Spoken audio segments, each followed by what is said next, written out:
అదే RTV app వార్తల్ని క్షణాల్లో చదివే అవకాశం ఉంటుంది. ఒక న్యూస్ పేపర్, ఒక టెలివిజన్ ఛానల్ మీ చేతుల్లో ఎప్పుడూ ఉంటాయి. కరీంనగర్, నిజామాబాద్, ఆదిలాబాద్, మెదక్ ఉమ్మడి జిల్లాల పట్టభద్రుల ఉపాధ్యాయుల ఎమ్మెల్సీ ఎన్నిక సమయం ముగిసింది. 4 గంటల సమయమైంది. 4 గంటల సమయానికి గేట్లు కూడా మూసేసిన పరిస్థితి నెలకొంది. ఉదయం నుంచి నిజామాబాద్ జిల్లా కేంద్రంలో పూర్తిగా ఓటు హక్కు వినియోగించుకున్నారు. మొత్తంగా ఉమ్మడి నిజామాబాద్ జిల్లాలో 47,000కు పైగా ఓటర్లు ఉన్నారు. మొత్తంగా ఓటర్లు కూడా పట్టభద్రుల ఓటర్లు ఓటు హక్కు వినియోగించుకున్నారు. దానికి అందరికి సంబంధించి ఉపాధ్యాయులకు సంబంధించి 3,500కు పైగా ఓటర్లు ఉన్నారు.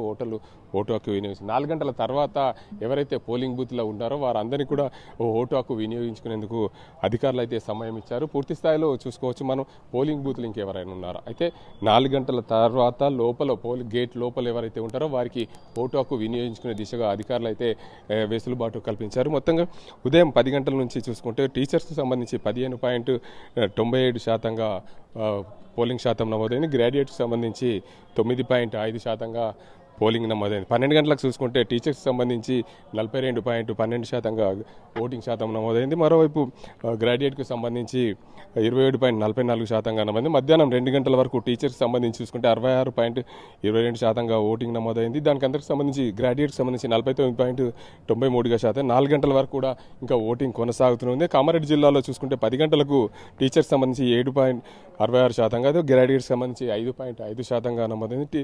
అదేవిధంగా 12 గంటలకు 38.9% నమోదైంది. గ్రాడ్యుయేట్స్ సంబంధించి 24.24% నమోదైంది. దీనికి అందరికి సంబంధించి చూసుకోవచ్చు. మధ్యాహ్నం 2 గంటల వరకు 47.43% నమోదైన పరిస్థితి నెలకొంది. దీనికి మరోవైపు టీచర్స్ సంబంధించి 64.74% నమోదు. 4 గంటల పరిస్థితి చూసుకుంటే 4 గంటల వరకు ఏదైతే పోలింగ్ కొనసాగుతుందో దీనికి అందరికి సంబంధించి ఎన్నికలు సజావుగా సాగేందుకు అయితే ఎన్నికల అధికారులు పూర్తిగా అప్రమత్తం చేశారు. మరోవైపు గత ఏడాదితో పోల్చుకుంటే ఈ ఏడాది అత్యధికంగా పోలింగ్ శాతం నమోదయ్యే అవకాశాలు ఉన్నట్లు చెప్తూ అధికారులు అయితే అంచనా వేశారు. గత ఏడాది ఎమ్మెల్సీ ఎన్నికలకు సంబంధించి అంటే గత 6 ఏళ్ల క్రితం జరిగిన ఎమ్మెల్సీ ఎన్నికలకు సంబంధించి 68% మొత్తంగా గ్రాడ్యుయేషన్కి సంబంధించి 68% నమోదైంది. అదేవిధంగా ఈసారి కూడా ఓటింగ్ శాతం పెరిగే అవకాశాలు ఉన్నట్లు ఎన్నికల అధికారులు అయితే పూర్తిగా అంచనా వేస్తున్నారు. మరొకటి టీచర్కి సంబంధించి చూసుకుంటే గత ఏడాదితో పోలిస్తే ఈ ఏడాది 5% పెరిగే అవకాశాలు ఉన్నాయి.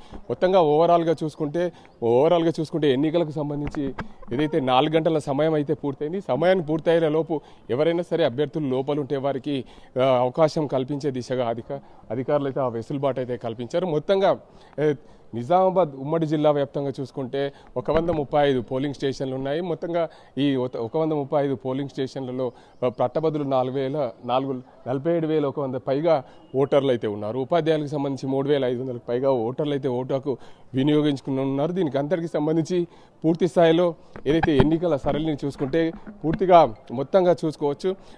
గత ఏడాది ఈ ఏడాదితో పోల్చుకుంటే ఎన్నికల సరళి అత్యధికంగా ఓటింగ్ శాతం నమోదయ్యే దిశగా ఎన్నికల అధికారులు పూర్తి స్థాయిలో అన్ని ఏర్పాట్లు అయితే చేసుకున్నారు. 4 గంటల సమయం పూర్తయినప్పటికీ అధికారుల అంచనా ప్రకారం 70% ఏదైతే ఎన్నికలకు సంబంధించి పట్టభద్రులకు సంబంధించి 70% ఓటింగ్ అయ్యే అవకాశాలు ఉన్నట్లు ఎన్నికల అధికారులు అయితే అంచనా వేస్తున్నారు. గతంలో జరిగిన ఎన్నికలను దృష్టిలో పెట్టుకుని ఈసారి మాత్రం మరింత పోలయ్యే అవకాశాలు ఏదైతే మరింత పోలింగ్ శాతం పెరిగే అవకాశాలు ఉన్నట్లు అధికారులు అయితే అంచనా వేశారు. ఏదేమైనప్పటికీ పట్టభద్రుల ఎమ్మెల్సీ అదేవిధంగా ఉపాధ్యాయుల ఎమ్మెల్సీ ఎన్నికలకు సంబంధించి ఎన్నికల అధికారులు సజావుగా నిర్వహించారు. 4 గంటల వరకు అయితే ఎన్నికల సమయం పూర్తయింది. ఎన్నికల సమయం పూర్తయిన వారందరినీ కూడా ఎవరైతే సమయం పూర్తయిన లోపు గేటు మూసేంత లోపు ఎవరైతే లోపల ఉన్నారో వారందరికీ కూడా వెసులుబాటు కల్పించి ఓటు హక్కు వినియోగించుకునే దిశగా ప్రయత్నాలు అయితే కొనసాగించారు ఎన్నికల అధికారులు. ఇది ఇక్కడ పరిస్థితి. కెమెరా సాజింతో గంగారెడ్డి, ఆర్టీవీ నిజామాబాద్. మరిన్ని వీడియోస్ కోసం ఛానల్ ని సబ్స్క్రైబ్ చేయండి. లేటెస్ట్ అప్డేట్స్ కోసం వాట్సాప్ ఛానల్ ని ఫాలో అవ్వండి. ఆ లింక్ డిస్క్రిప్షన్ లో ఉంది.